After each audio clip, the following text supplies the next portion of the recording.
Hello दोस्तों, कैसे हैं आप। मैं स्वागत करता हूं आपका आपकी अपनी क्लास कंपटीशन एंड यू में। मैं विपिन कुमार। जैसे कि आपको पता है, मैं आपको पढ़ाता हूं पॉलिटी।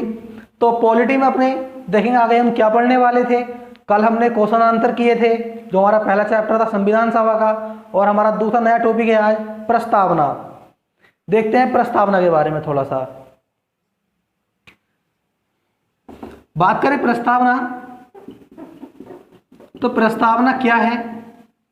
प्रस्तावना क्या है, जो हमारे विद्वान हुए हैं, जिन्होंने जो संविधान सभा में शामिल थे, जो सदस्य थे, उन्होंने अलग अलग अपने मत दिए हैं। दो पंडित जवाहरलाल नेहरू जो थे, पंडित जवाहरलाल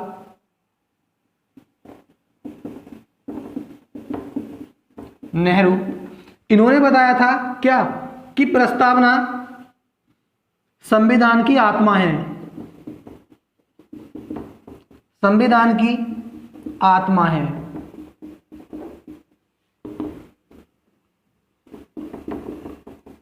इन्होंने प्रस्तावना को संविधान की आत्मा बताया था। जबकि हमारे एक थे के.एम. मुंशी, इन्होंने प्रस्तावना को राजनैतिक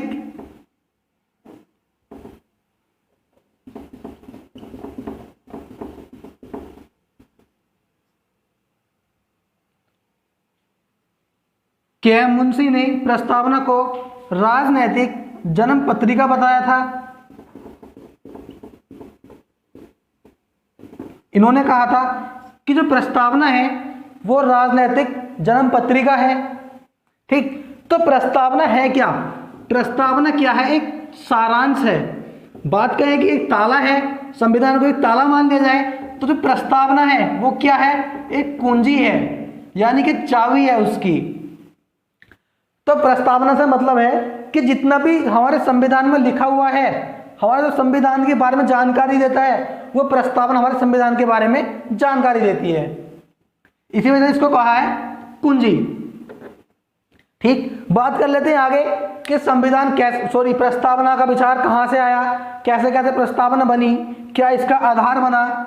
तो मैंने आपको बताया था कि पंडित जवाहरलाल नेहरू जी ने 13 दिसंबर 1946 को संविधान सभा के सामने प्रस्ताव रखा था।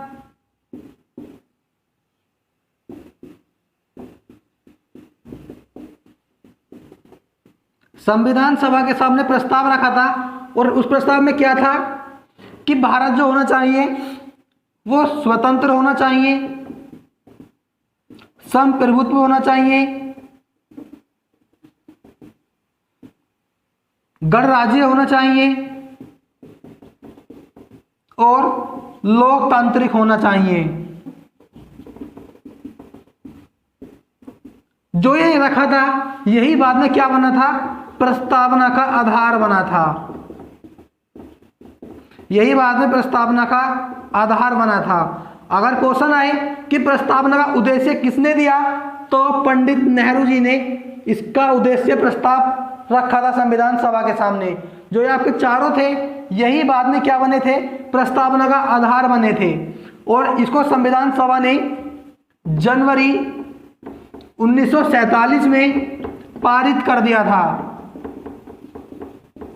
इसको जनवरी 1947 में पारित कर दिया गया था। किसको, जो ये 4 आधार थे, और ये आधार बाद में किसका आधार बने, यही प्रस्तावना का आधार बने थे। ठीक, बात कर लेते हैं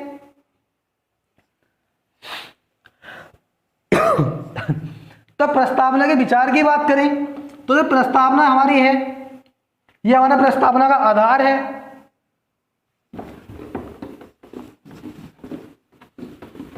ये प्रस्तावना का आधार है। बात कर लेते हैं तो भाषा या मन में विचार कहां से आया इसको बनाने का, तो उसका एक आधार तो आपका ये है, और एक आधार है आपका, दूसरा है आपका स्रोत, कि जो प्रस्तावना का स्रोत था वो कहां से आया।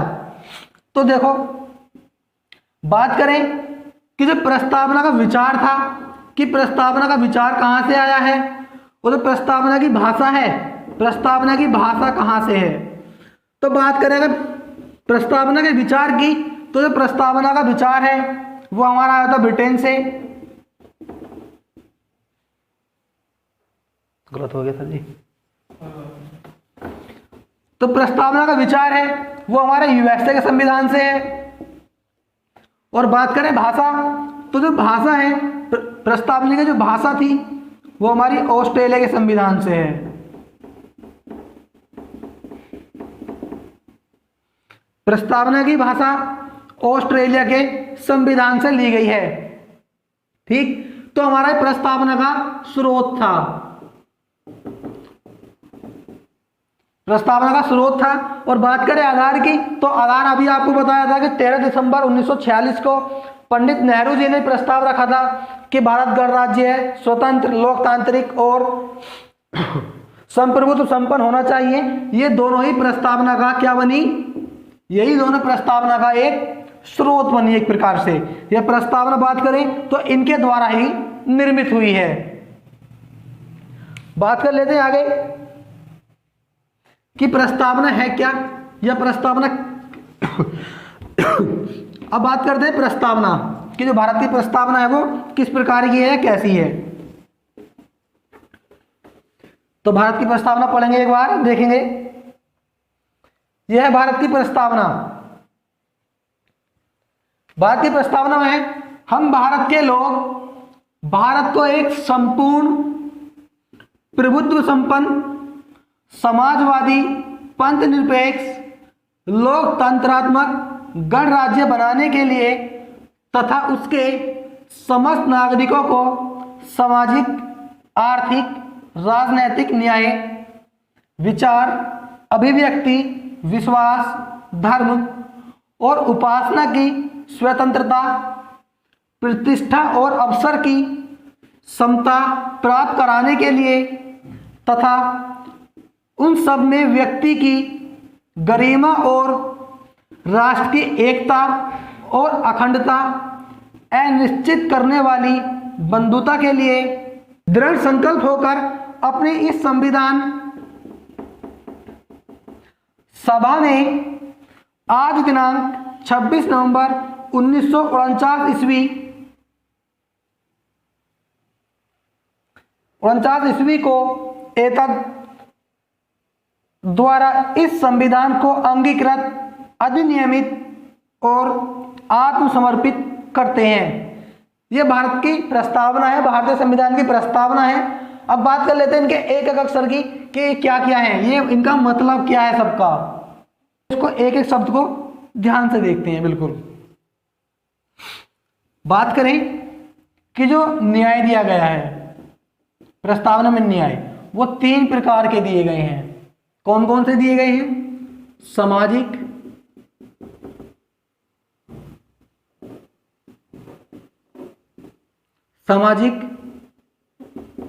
धार्मिक, सामाजिक, आर्थिक और राजनैतिक। ये आपके 3 प्रकार के न्याय दिए गए हैं। बात करें कि ये जो न्याय लिए गए हैं, प्रस्तावना में न्याय दिए गए हैं, वो कहाँ से लिए गए हैं? तो ये आपके रूस के संविधान से लिए गए हैं। कहाँ से? रूस से लिए गए हैं। ठीक, बात करें स्वतंत्रता की, ये न्याय था। बात करें स्वतंत्रता की, तो स्वतंत्रता 5 प्रकार की दी गई है।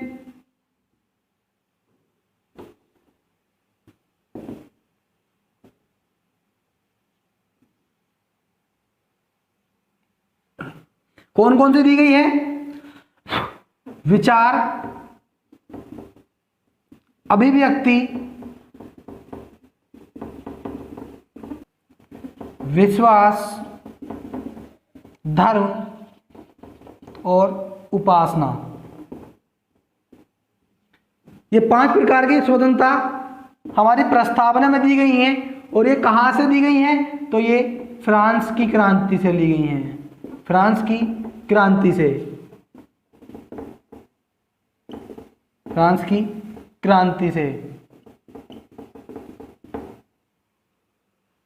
बात करें समता की, जो समानता दी गई है, समता दी गई है दो, कौन कौन सी?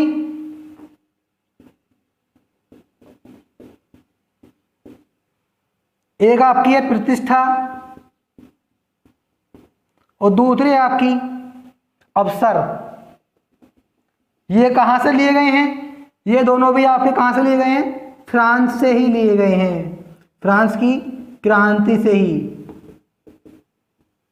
ये दोनों भी फ्रांस की क्रांति से ही हमारे इसमें लिए गए हैं। तो देखेंगे प्रस्तावना हमारी 3 प्रकार के न्याय देती है, सामाजिक, आर्थिक और राजनैतिक। ये रूस के संविधान से हैं। हमें 5 प्रकार की स्वतंत्रता, लिबर्टी देती है, विचार, अभिव्यक्ति, विश्वास, धर्म और उपासना। ये फ्रांस की क्रांति से है। और हमारी जो समता है, समानता, ये भी आपको 2 प्रकार की है, एक अवसर और प्रतिष्ठा। ये भी आपके फ्रांस की क्रांति से लिए गए हैं। तो बात कर लेते हैं कि हमने किन किन शब्दों की बात कर ली है या हम किन किन शब्दों को हम पढ़ चुके हैं। तो हमने विचार, अभिव्यक्ति, विश्वास, धर्म और उपासना की जो ये स्वतंत्रता थी, इनको आपने सबको अलग अलग करके पढ़ लिया है। इसके अलावा हमारे सामाजिक, आर्थिक और राजनीतिक न्याय को हमने पढ़ लिया है। अब बात करते हैं इनके अलग दूसरे शब्दों की, जैसे संपूर्ण संप्रभुत्व। तो अब बात कर लेते हैं संपूर्ण संप्रभुत्व की, कि जो भारत होगा वो कैसा है? संपूर्ण संप्रभुत्व है।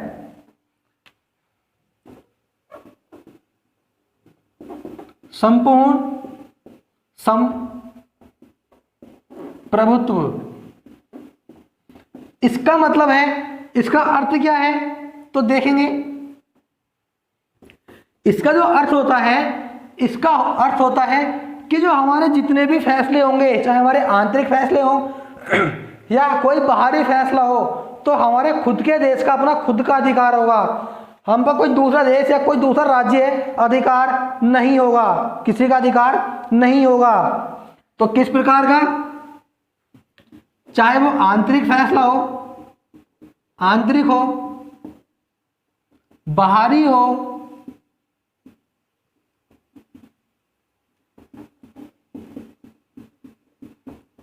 आंतरिक है, बाहरी हो, चाहे आपका। बात करें संप्रभुत्व की, तो ये संप्रभुत्व में जो कई प्रकार की होती है। एक आंतरिक होती है। आंतरिक कैसे? कि अगर भारत के अंदर जो राज्य हैं, अगर उनके अंदर कोई फैसला होना है तो भारत खुद पर निर्भर होगा, किसी दूसरे देश का वो फैसला नहीं सुनेगा। और ऐसे ही आपको दिया गया है बाहरी, जो भारत देश के फैसले होंगे वो भी भारत के जो होंगे वो भारत अपने आप खुद करेगा, कोई तीसरा देश उसके बीच में एंट्री नहीं करेगा। एक आपकी होती है नाम मात्र की, नाम मात्र की जो होती है आपकी संप्रभुत्ता। नाम मात्र की किसके पास है? राष्ट्रपति के पास है। क्यों है राष्ट्रपति के पास? कि जो राष्ट्रपति है, राष्ट्रपति जो है कि इनके बिना होगा भी कुछ नहीं। जो राष्ट्रपति हैं इनके बिना होगा भी कुछ नहीं और इनके बिना हो भी सब कुछ सकता है। कैसे होगा कुछ नहीं? क्यों? कि अगर कोई भी कानून बनता है, कोई भी अधिनियम बनता है, तो राष्ट्रपति के हस्ताक्षर या मंजूरी जरूरी है। मगर बात करें नाम मात्र की, क्यों है? क्योंकि राष्ट्रपति योजना नहीं बनाते, योजना हमारे प्रधानमंत्री बनाते हैं। इनका बस काम होता है उसको मंजूरी देना। तो नाम मात्र की किसके पास है? राष्ट्रपति जी को नाम मात्र की संपूर्ण संप्रभुत्ता है।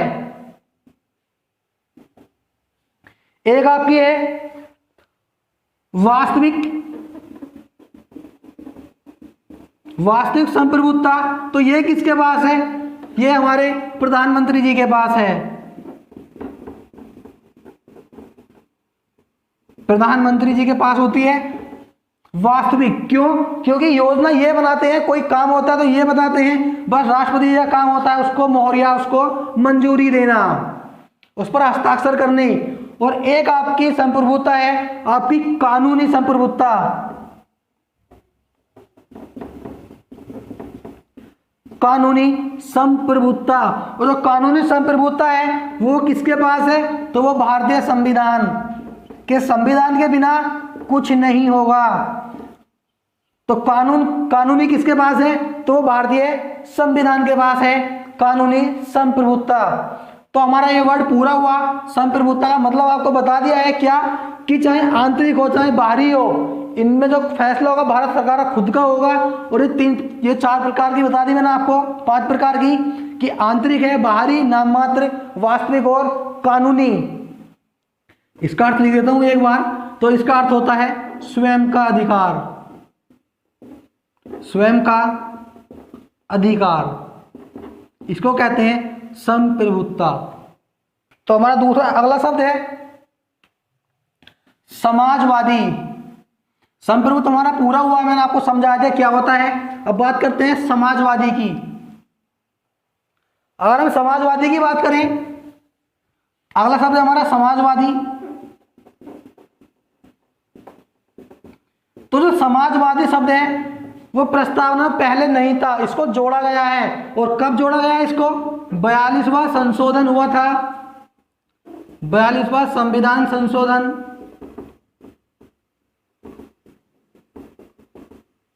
42वां संविधान संशोधन। और कब हुआ था, यह हुआ था 1976 में।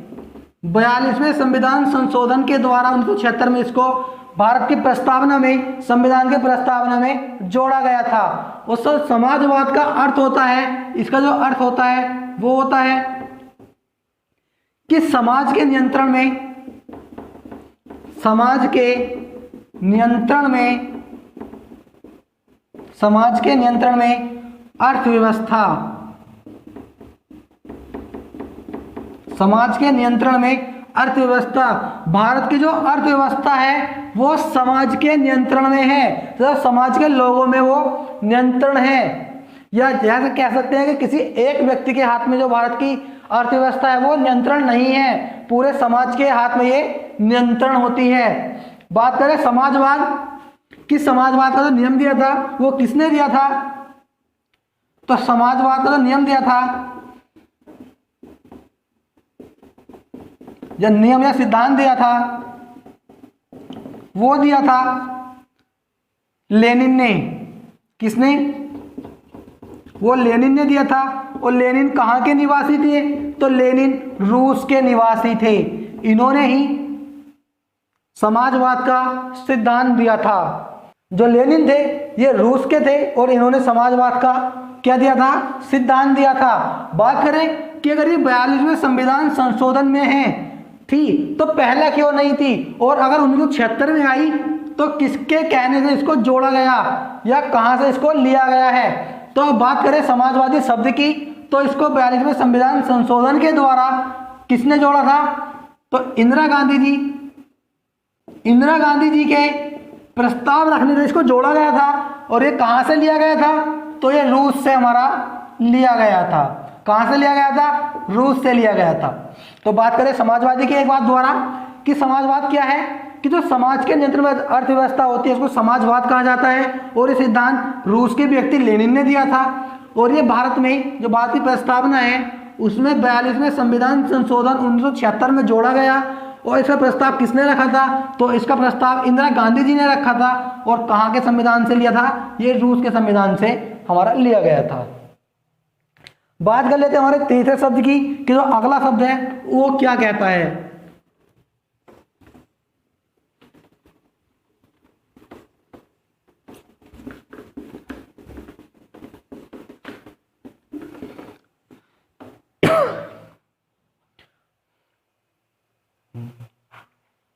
हमारा अगला शब्द है पंथ निरपेक्ष।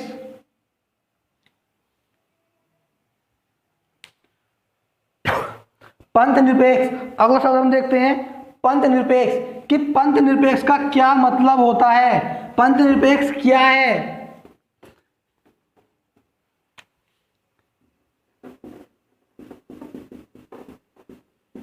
पंथ निरपेक्ष, इसका क्या मतलब होता है पंथ निरपेक्ष का। तो बच्चों पंथ निरपेक्ष का मतलब है कि भारत का जो संविधान है, भारत का जो संविधान है उसका कोई भी धर्म नहीं होगा। भारत का जो संविधान है या भारत जो है वो सभी धर्मों को एक समान देखेगा। तो पंथ निरपेक्ष का मतलब है कि भारत संविधान का कोई भी धर्म नहीं होगा। क्या है कि देश का कोई भी धर्म नहीं होगा।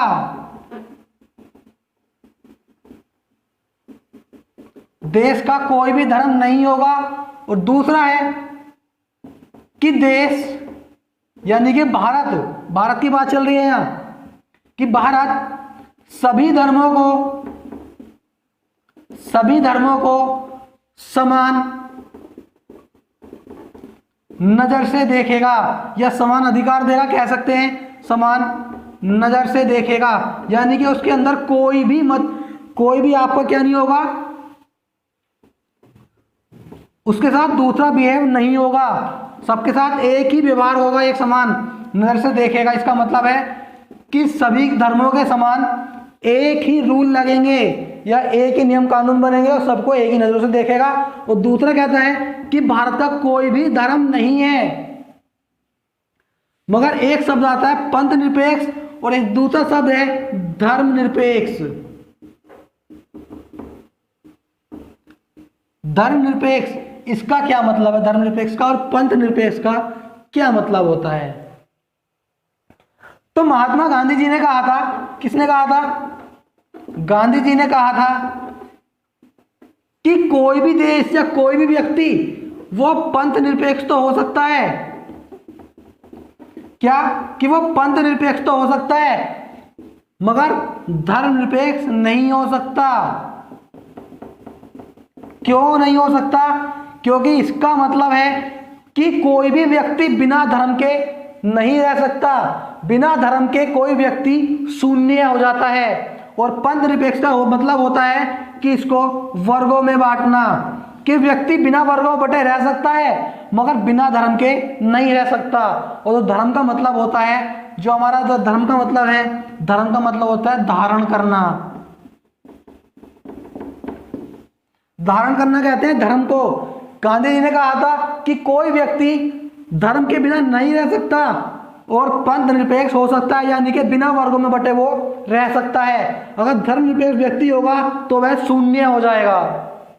ठीक, बात करें पंथ निरपेक्ष की तो हमारा देश धर्मनिरपेक्ष नहीं है, पंथ निरपेक्ष देश है। बात करें पंथ निरपेक्ष की तो इसको भी 42वें संविधान संशोधन के द्वारा, 42वें संविधान संशोधन 1976 के द्वारा भारत संविधान की प्रस्तावना में जोड़ा गया था। आगे बढ़ते हैं, देखते हैं हमारा अगला शब्द क्या है।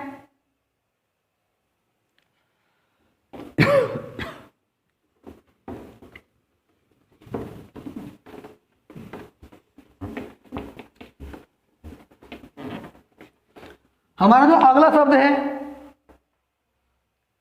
वो है लोकतंत्रात्मक। हमारा अगला शब्द है लोकतंत्रात्मक। तो इसका मतलब समझेंगे क्या होता है।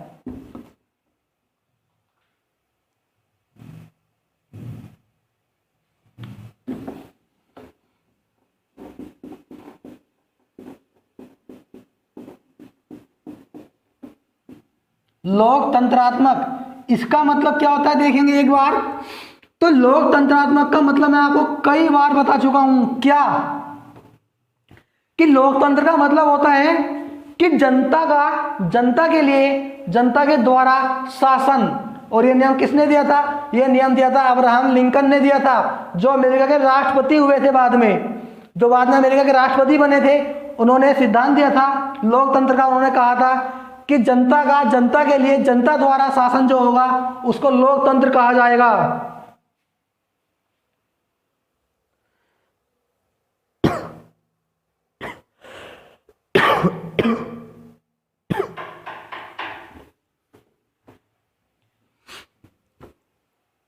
तो जो लोकतंत्र है उसको दो भागों में बांटा गया है। क्या? एक है आपका लोक, एक था तंत्र। इसका मतलब है जनता का, इसका मतलब है शासन। मतलब जनता का जो शासन होगा उसको लोकतंत्रात्मक कहा जाएगा। और यह नियम किसने दिया था? तो यह नियम दिया था अब्राहम लिंकन। अब्राहम लिंकन जो अमेरिका के एक राष्ट्रपति बने थे बाद में। इन्होंने कहा था कि जनता के लिए जनता द्वारा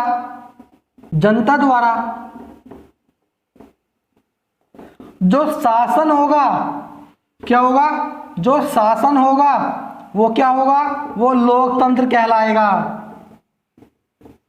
ठीक, वो क्या कहलाएगा, लोकतंत्र कहलाएगा। कि जनता के लिए और जनता के द्वारा ही शासन करना जो होगा वो लोकतंत्रात्मक कहा जाएगा।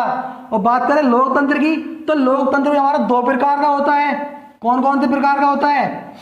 लोकतंत्र दो प्रकार का होता है। एक आपका होता है प्रत्यक्ष लोकतंत्र,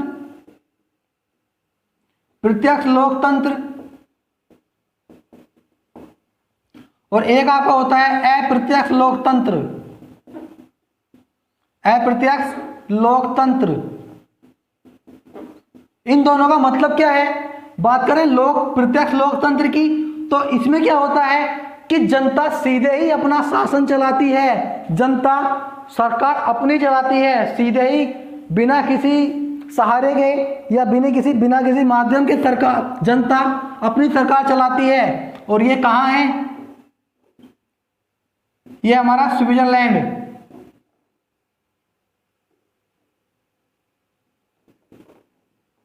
एक देश है स्विट्जरलैंड में इस प्रकार का लोकतंत्रात्मक है, प्रत्यक्ष लोकतंत्रात्मक। वहां जनता ही कानून बनाती है, जनता के द्वारा ही शासन होता है।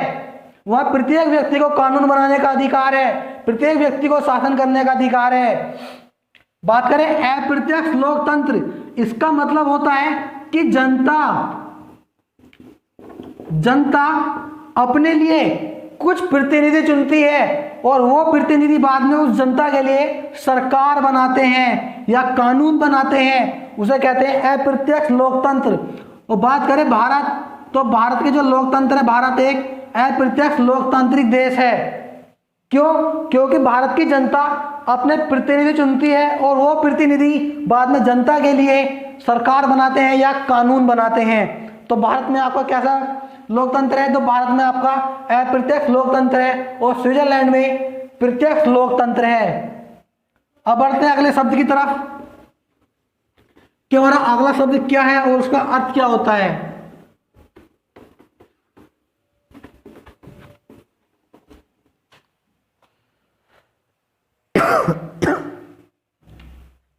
हमारा अगला शब्द है गणराज्य। अब ये गणराज्य क्या है, मैं आपको पिछली क्लास में कई बार बता चुका हूं, फिर बताता हूं एक बार। हमारा अगला शब्द है गणराज्य। गणराज्य, इसका मतलब होता है कि जो किसी भी देश का जो अध्यक्ष होगा या कहें कि जो सर्वोच्च नागरिक होगा,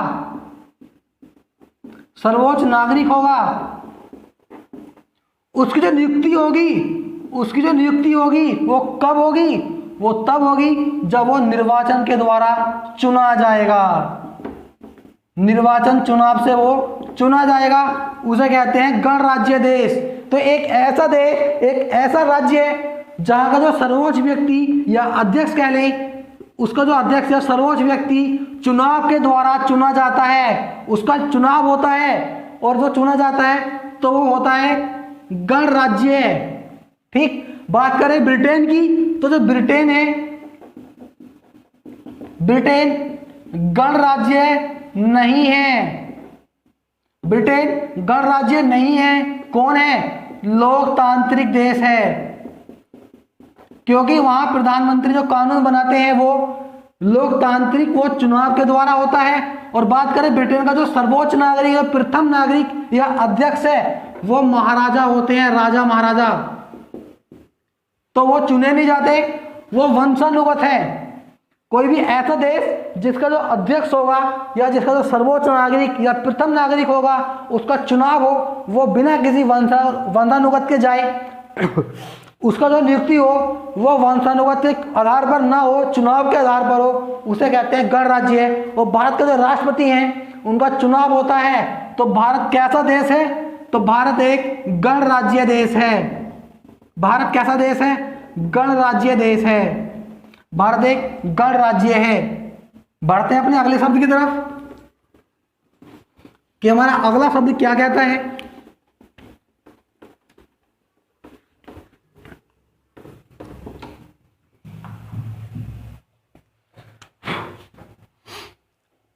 हमारे अगले शब्द थे सामाजिक, आर्थिक और राजनैतिक न्याय। तो मैंने आपको इनको बता दिया था कि ये कहाँ से लिए गए हैं, तो ये रूस से लिए गए हैं। और इनका अर्थ मैंने आपको बता दिया था कि किसी व्यक्ति को सामाजिक, आर्थिक और राजनैतिक दृष्टि से न्याय मिलेगा।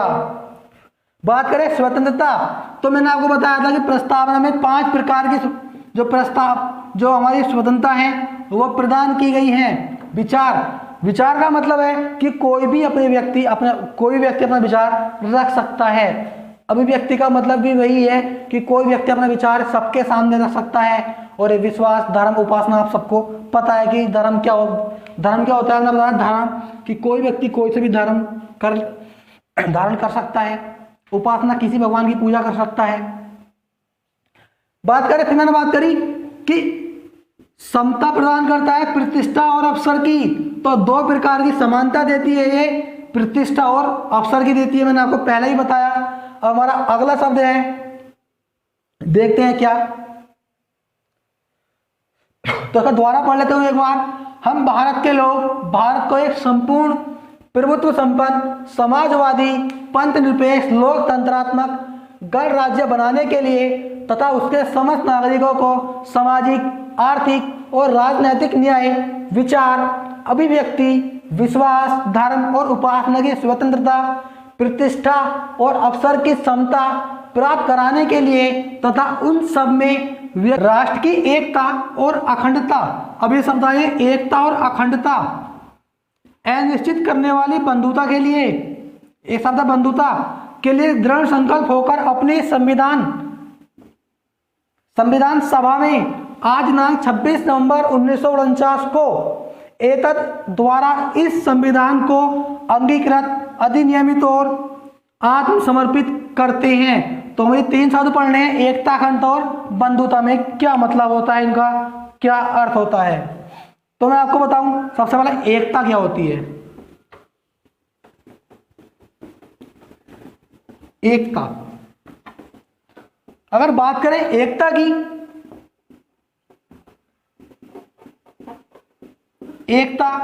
तो एकता का मतलब भी वही है और अखंडता का मतलब भी वही है।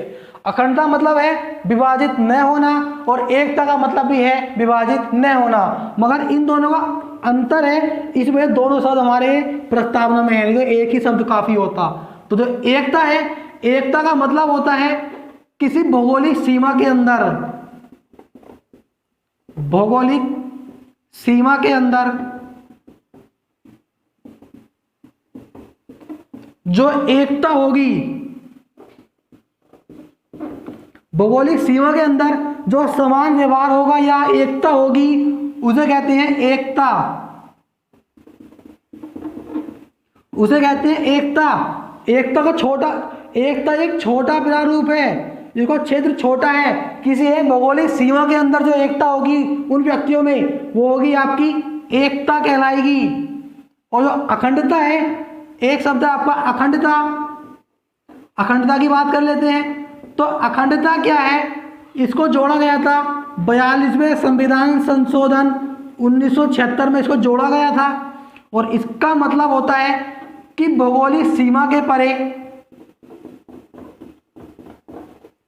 भौगोलिक सीमा के परे जो एकता होगी उसे कहते हैं अखंडता। तो इन दोनों का अर्थ, दोनों में अंतर क्या है कि एक किसी सीमा के अंदर है, इसका क्षेत्र निर्धारित किया गया है कि एक छोटे क्षेत्र या एक भौगोलिक क्षेत्र के अंदर होगी एकता। और अखंडता की बात करें तो जो एकता है, एकता का ये बड़ा प्रारूप है, कह सकते हैं कि एक भौगोलिक सीमा के परे, यानी कि कोई सीमा नहीं है, उसमें जो एकता होगी उसको कहते हैं अखंडता। और अखंडता शब्द 42वें संविधान संशोधन 1976 के द्वारा भारतीय प्रस्तावना में जोड़ा गया था।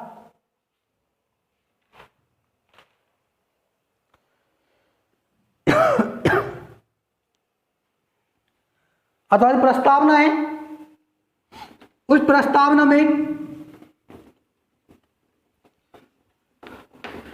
दो केस आए थे, वो केस देख लेते क्या क्या केस थे।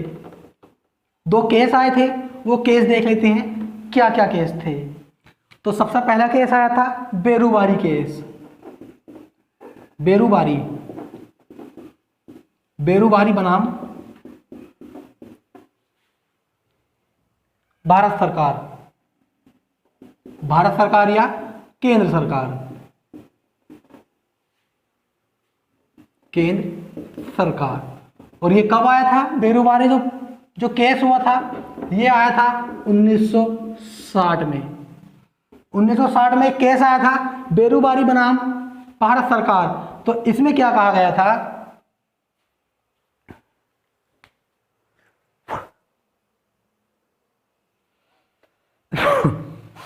इसमें एक बात कही गई थी क्या, जो बेरूबारी बनाम भारत सरकार का केस था, इसमें बेरूबारी ने क्या काम किया था, मतलब बेरूबारी, और जो उसका सुनवाई की थी वो की थी सुप्रीम कोर्ट ने। सुप्रीम कोर्ट यानी कि उच्चतम न्यायालय, उच्चतम न्यायालय। एक तरफ बेरूबारी और एक तरफ सुप्रीम कोर्ट। तो बेरूबारी ने क्वेश्चन किया था, सवाल किया था, क्या सवाल किया था, क्या प्रस्तावना में संशोधन हो सकता है, संशोधन हो सकता है। बेरूबारी ने सवाल किया भारत सरकार से, जिसका जवाब सुप्रीम कोर्ट में केस चल रहा था। तो बेरूबारी ने कहा सुप्रीम कोर्ट से, क्या कहा देखते हैं। इन्होंने कहा था कि क्या प्रस्तावना में संशोधन हो सकता है, तो इसका जवाब सुप्रीम कोर्ट ने दिया कि नहीं हो सकता। इस क्वेश्चन का जवाब था नहीं हो सकता। बेरूबारी ने पूछा क्या संविधान में क्या प्रस्तावना में संशोधन हो सकता है, तो सुप्रीम कोर्ट ने मना कर दिया कि प्रस्तावना के अंदर कोई भी संशोधन नहीं होगा। तो बेरूबारी का अगला सवाल था क्यों नहीं हो सकता। जाहिर सी बात थी, क्यों, इन्होंने कहा नहीं, तो जाहिर सी बात थी सवाल आता कि क्यों नहीं हो सकता। तो सुप्रीम कोर्ट ने कहा था, इसका जवाब देते हुए कहा था कि जो प्रस्तावना है, इन्होंने कहा था प्रस्तावना संविधान का भाग नहीं है, संविधान का भाग नहीं है। यह था आपका बेरूबारी केस जो 1960 में आया था, बेरूबारी बनाम भारत सरकार। अब हम पढ़ते हैं दूसरा केस।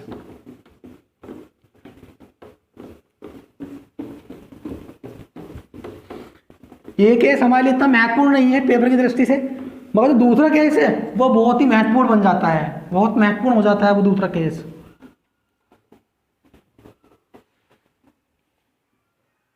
दूसरा केस क्या था, दूसरा केस था केशवानंद भारती बनाम, ये केस था केशवानंद भारती बनाम केरल सरकार, बनाम केरल सरकार। और ये कब हुआ था, ये था आपका 1973 का केस था, केशवानंद भारती बनाम केरल सरकार। तो इधर केशवानंद भारती थे, लंबा चला गया, इधर थे केशवानंद भारती,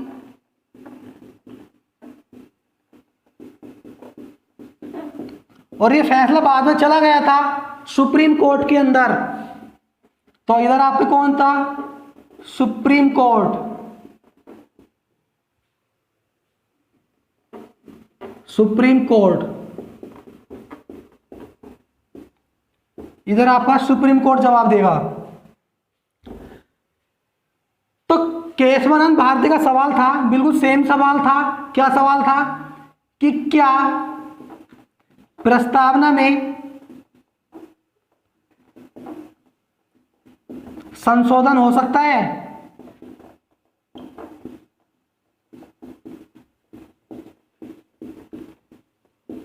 हो सकता है। तो सुप्रीम कोर्ट का सेम आंसर था, सेम जवाब था, और जवाब था कि नहीं हो सकता, कि नहीं हो सकता। तो केशवानंद भारती ने पूछा क्यों नहीं हो सकता?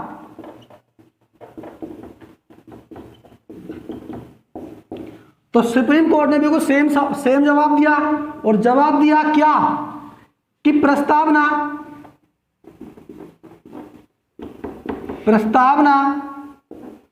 संविधान का भाग नहीं है, संविधान का भाग नहीं है। यह जवाब था सुप्रीम कोर्ट का। तो फिर केशवानंद भारती ने बोला कि जब प्रस्तावना संविधान का भाग नहीं है तो प्रस्तावना को संविधान की आत्मा क्यों कहा जाता है?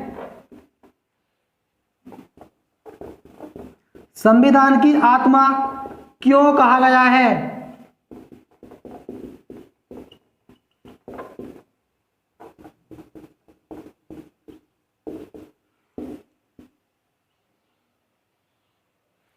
इनका तीसरा क्वेश्चन बना बाद में कि अगर जब सुप्रीम कोर्ट ने मना कर दिया कि नहीं हो सकता, तो इन्होंने पूछा क्यों नहीं हो सकता?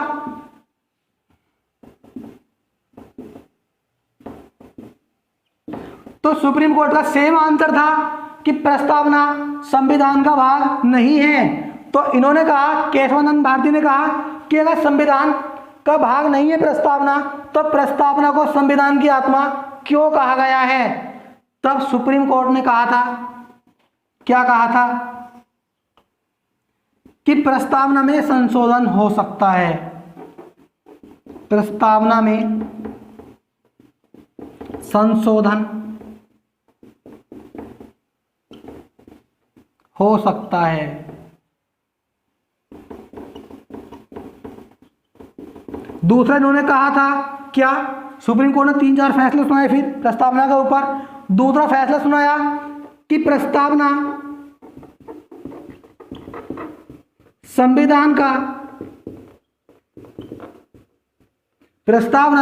संविधान का आंतरिक भाग है, आंतरिक भाग है। तीसरा सुनाया था क्या? तीसरा फैसला सुनाया इनका सुप्रीम कोर्ट ने। तो सुप्रीम कोर्ट का तीसरा फैसला था क्या? तीसरा फैसला सुनाया कि प्रस्तावना न्याय योग्य नहीं है, और चौथा फैसला था कि प्रस्तावना के आधार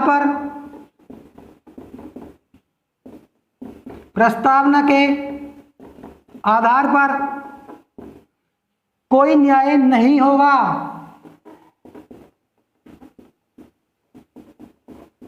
कोई न्याय नहीं होगा। तो ये फैसला था केशवानंद भारती बनाम केरल सरकार का, जिस पर सुप्रीम कोर्ट ने फैसला सुनाया था। तो ये हमारा केस था केशवानंद भारती बनाम केरल सरकार। तो केशवानंद ने पूछा था कि क्या संविधान में प्रस्तावना में संशोधन हो सकता है, तो सुप्रीम कोर्ट ने मना कर दिया था। तो अगला सवाल था कि क्यों नहीं हो सकता, तो सुप्रीम कोर्ट ने जवाब दिया कि प्रस्तावना संविधान का भाग नहीं है। तो केशवानंद भारती ने कहा, क्या कहा केशवानंद भारती ने? इन्होंने कहा कि अगर प्रस्तावना संविधान का भाग नहीं है तो प्रस्तावना को संविधान की आत्मा क्यों कहा जाता है। तब सुप्रीम कोर्ट ने फैसला सुनाया और कुछ बदलाव किए। क्या बदलाव किए? कि प्रस्तावना में संशोधन हो सकता है, प्रस्तावना जो संविधान का आंतरिक भाग होगी, और प्रस्तावना के आधार पर कोई न्याय नहीं होगा, और प्रस्तावना न्याय योग्य नहीं है। यह फैसला सुनाया सुप्रीम कोर्ट ने। यह सवाल सबसे ज्यादा आता है, तो इसको एक बार ध्यान से देख लेंगे, याद कर लेंगे सही से। अब प्रस्तावना जो हमारे भारतीय संविधान के कुछ निर्माता थे या विद्वान थे, विचारक थे, उन्होंने अपने अलग अलग विचार दिए हैं। उन्होंने सबने अपना अलग अलग नाम रखा है, प्रस्तावना का नाम दिया है। जैसे पंडित नेहरू जी ने प्रस्तावना को संविधान की आत्मा कहा है। संविधान की आत्मा कहा है। क्या कहा है? संविधान की आत्मा। तो गोलकनाथ जी ने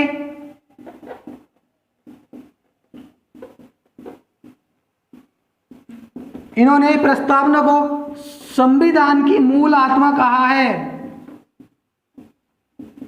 संविधान की मूल आत्मा किसको? प्रस्तावना को। N.A. पालकीवाला, इन्होंने प्रस्तावना को संविधान का परिचय पत्र बताया है। संविधान का परिचय पत्र, इन्होंने प्रस्तावना को संविधान का परिचय पत्र बताया है। और K.M. मुंशी, इन्होंने क्या बताया है कि जो संविधान है वो राजनीतिक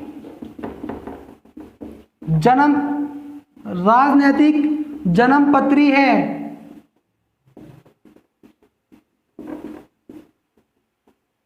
राजनीतिक जन्म पत्री बताया है K.M. मुंशी ने। एक व्यक्ति थे सर अर्नेस्ट, इन्होंने संविधान की जो प्रस्तावना थी, इन्होंने क्या कहा था कि जो प्रस्तावना है वो संविधान की कुंजी है। क्या है? कि वो संविधान की कुंजी बताया है इन्होंने। तो याद कर लेंगे कि किसने क्या कहा है प्रस्तावना को। ठीक, तो हमने आज आपको पढ़ा है, आज हमने पढ़ा भारत के संविधान की प्रस्तावना, कि उसमें संशोधन हो सकता है, नहीं हो सकता है, उसमें अखंडता या जो आपके सामाजिक धर्मनिरपेक्ष उसका मतलब क्या था, आपको पूरी प्रस्तावना पढ़ा चुके हैं। अब इसके अगले सेशन में करेंगे इससे कुछ मल्टी चॉइस क्वेश्चन आंसर।